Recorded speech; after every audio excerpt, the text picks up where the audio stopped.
I'd like to talk for just a minute about some specific pre-buy things. In these series of videos, we've covered a lot about pre-buys, and we've stayed pretty general because of the because we want to make these videos important to everyone. But this is a 350 specific video, so I'd just like to address some of the things that we know from experience we find in King Air 350s and what to be looking for.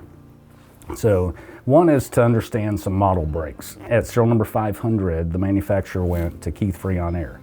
That's important in two ways, because one, it's just a better AC system, and two, you have individual controls between the cockpit and the cabin. Generally in a King Air, if your customers are cool, your pilots are hot and vice versa. So if the customer's comfortable, the pilot's probably not. That's just part of the environmental system in a King Air. So the Keith Freon allows you to adjust those temperatures different. So serial number 500 is a big break from a comfort standpoint. It's also the break where you're less likely to encounter what we call Black Death. Doesn't mean you won't, so you still need to check, but Black Death is much more prevalent on the older systems. Black Death is when a maintenance facility doesn't properly put a vacuum on the AC system when they service it.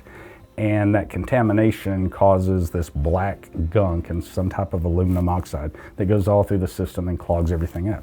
So when you're doing a pre-buy on any King Air, but certainly on a 350, you want to inspect the receiver dryer and see if there's contamination, because that's how you know, and that's the only way that you know that you have. It's an immediate tell.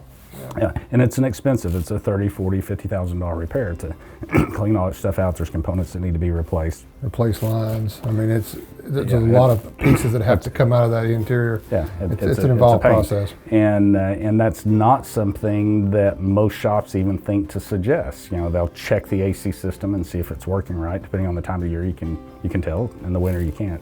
So it's something I encourage our clients, or that's something we always do. That's something anyone that's buying a King Air needs to hear. If it's a 90, you're okay, but on the 200, 300, 350, you need to do that receiver dryer inspection. 90's got a different environmental system. Also in King Air 350s, you want to go to a shop like Stevens Aerospace, keep plugging you guys, that understands that there are subframe cracks under the floor, where to look for those, where to find them, because those cracks do exist. They are on every airplane. The inspection starts at 2,500 cycles, because that's when the cracks start.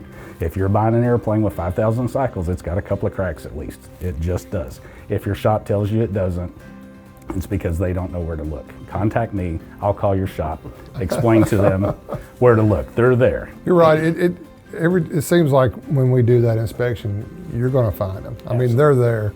It's just a matter of identifying them. That's exactly right. Other thing, we talked about it in a previous video, engine borescopes.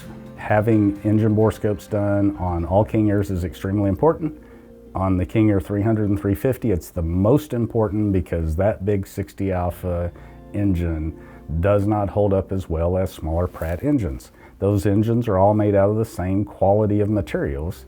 The big engine's just asking a lot more of those materials. So things like cracks in CT vane rings and erosion of small exit, you're gonna see typically more problems in the bigger engines than you do the smaller ones, and the bills associated with it are bigger as well. I tell people we bought a King Air 350i from Textron. It's a trade-in on a new airplane.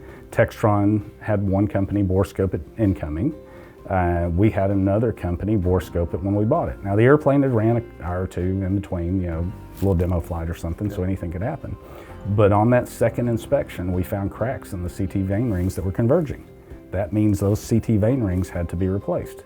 That was a $200,000 problem that my client would have had to pay for if we hadn't caught that Textron stood up and took care of. Yeah, and it's important to make sure, if that aircraft is on an engine program, that you've got clearance to do that. Yeah, absolutely. You have to approach them prior to this event and make sure that they're on board with it. So I mean, yeah, you can void warranties, you can void programs. So yeah, if the engine's under warranty or on a program, proceed very carefully about how you do that. There are ways to handle it, but that's when you need to start asking some questions and not just running ahead of yourself. Sure. Yeah. Is it making power? All those kind of fun things. Yeah, exactly.